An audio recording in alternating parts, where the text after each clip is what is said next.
Okay, may mood to na usab kaya tanan Luzon, Visayas, Mindanao, may mood to Philippines, may mood to world, may mood to universe. Ada na pud kita mga higala ini nga atong tulumanon sa kahanginan, C-on-A Catechesis on Air ug ako lang gihapon kini inyong ubos nga alagad, Reverendo Padre Edwin Academia Acap. Bueno, kumusta naman mo mga higala? Hinaot ko nga anaa kamong tanan sa Kapiskay's panglawas ni ining kamutuon. Kumusta na ako ang mga parokyano sa una? Do sa nagkalain-lain nga mga assignments nako. Of course, I was assigned in Shotton, no? Assigned po ko sa kining gitawag na to parokya na karon, no? Sa una ko ana sa chaplaincy, parokya na karon sa kining dapit diri sa may Umanud bitaw sa San Francisco, no? Dayong na-assign po ko sa Kalumbuyan, no? Dayong na-assign ko sa Dawis, assign po ko sa Sibulan, na-assign po ko sa kining Bayawan, ug na-assign po ko Tanhay. So kumusta na ako mga parokyano? Of course, ang akong present assignment karon mao ang Ayungon Parish, no? So kumusta na, no? Nang hinaot kong ako mga kaila, no? Lukop Kabisayan ug Mindanao nga maabot sa ato ang pagsibya na binagayon sa ato mga Facebook accounts. So kumusta na nang hinaot kita nga okay ra mo din ha?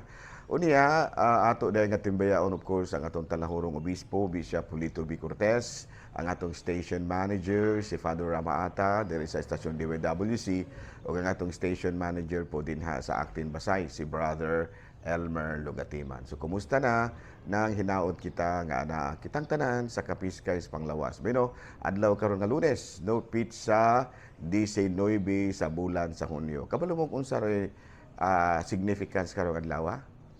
Kamelo sa ato sa marong adlaw June 19. Karon ang birthday ni Jose Rizal.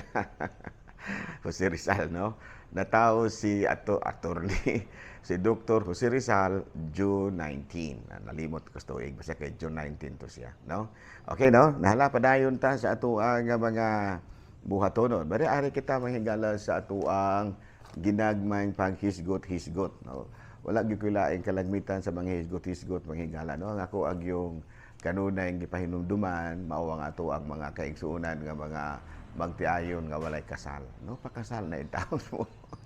Pakasal na intawon mo mga igsoon, no? Sa simbahan, no? Di ba kana simbahan ba? Of course nakasal na siguro mo sa kuan kinibitaw singalan ng huwis o sa mayor ba, pero kulang pa na, no? Legal sa legal aspect na siyang kasalan ninyo, pero wala gina siya sa sacramental aspect.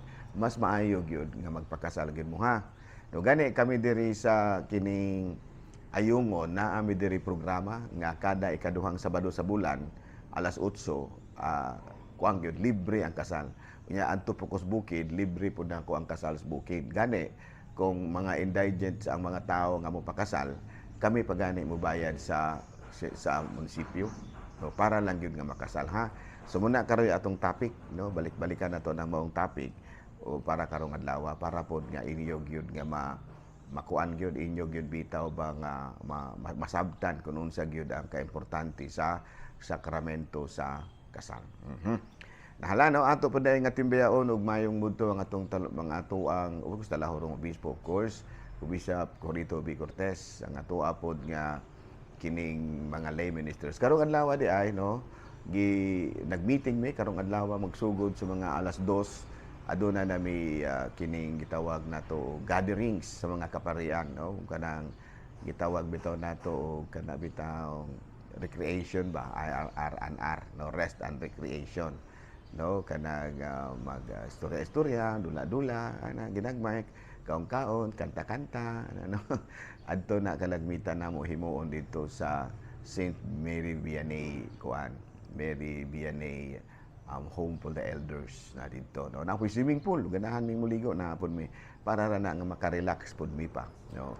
Pero karong gabi siguro o ugma mao na gyud ang regular business meeting unya aduna pud tay misa dito. So iyan po mi ninyo ha alang sa usa ka successful nga kanag regular monthly meeting namo karong adlaw. Bino ari kita manghigala sa ato ang CBCP News. Balitang simbahan ining kamudtuhon. Usa ka dalan sa Puerto Princesa, no, giusob ang pangalan o gihingala na kini kang San Ezekiel Moreno Street.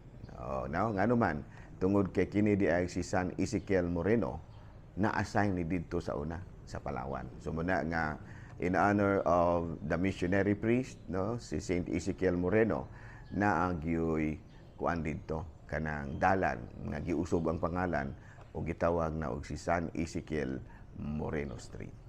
Balita gikan sa Vatican, matud pa sa atong Salahurong Santo Papa, fathers are made, not born. Sa ato pa, ang mga amahan di ay kuno, ang mga amahan wala matawo kung dili gihimo. Sa ato pa, action gyud ba. So dili matud pa ni sa atong Talahurong Santo Papa, dili paigo nga nahimo kitang amahan sa usa ka bata tungod lamang kay pinaagi kaniya na tawo ang maong bata, pero nahimo kitang amahan tungod sa atong pag-atiman sa maong mga bata aron sila motubo.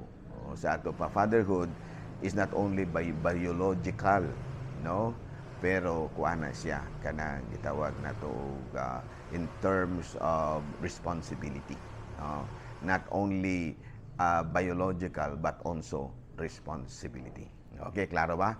Okay, magandang mahigalan tong CBCP News o padayon kita sa atong mga buhatono ni ining kamuntuhon. Abino ari kita manghigala sa atua nga Saint of the Day, June 19. Ang atong Saint of the Day karon mao si San Romualdo. Saint Romuald, no, natawo kini siya niadtong tuig 950. Unya nahimo kini siyang usa ka abad, dili abad, abad ba, kining kining abot, binisaya ana abad, no, nahimo kini siya nga abad or abot sa usa ka monasteryo dito sa Ravenna. No, unya nahimo na pud siyang founder sa daghan kayong mga monasteries. Unya sa uyahang paghimo niya na duna siya ay mga pananaw nga iyahag yung nahimamat mismo ang panulay. No, he encountered a lot of temptations from the devil, but escaped through the guidance of the divine providence. No, sa ato pa, ang iyahabang pagkamaampuon maugyoy nakapalikay, nakapakalingkawas kaniya gikan sa tentasyon sa panulay. No, niya namatay siya na atong tuig 1027. So karong adlaw ang kapistahan ni San Romualdo. Bino ari kita sa ato ang hisgutan kaganina, no, kini bitong sakramento sa kasal, no, the importance of the sacrament of marriage to husband and wife. Okay, no. Pero sa primero pa, dili pa nato hisgutan ang sakramento sa kasal. Hisgutan usa nato kung unsa magining sakramento. You know, sacrament is a visible sign of sanctifying grace instituted by Christ.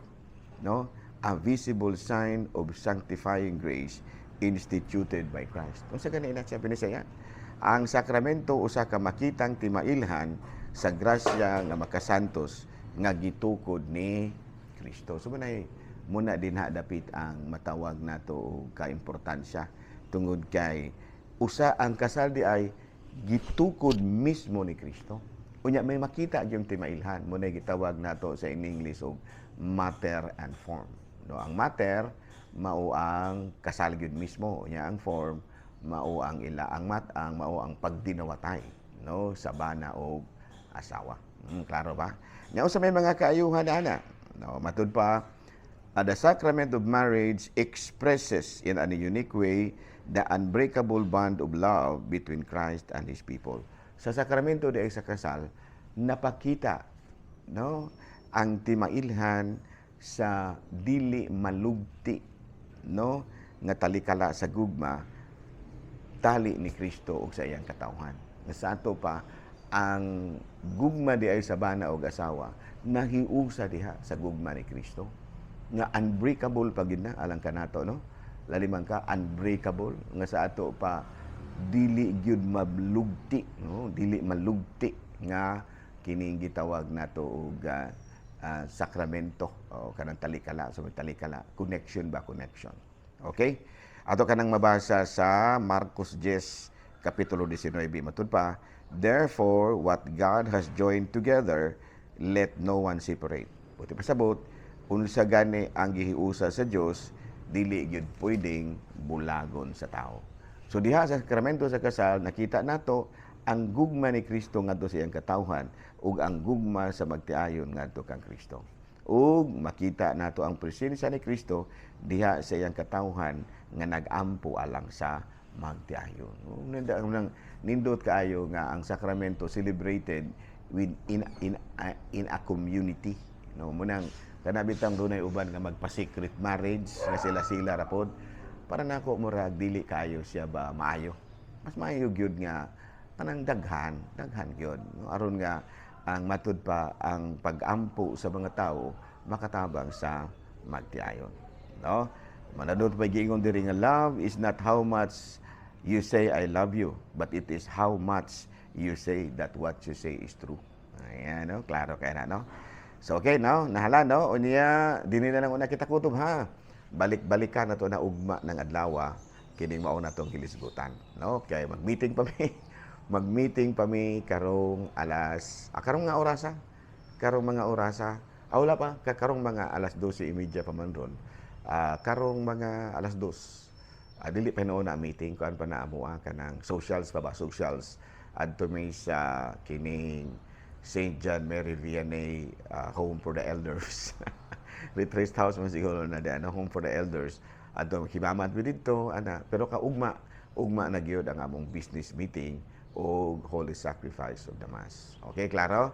Dahala, maayong mudto Pilipinas.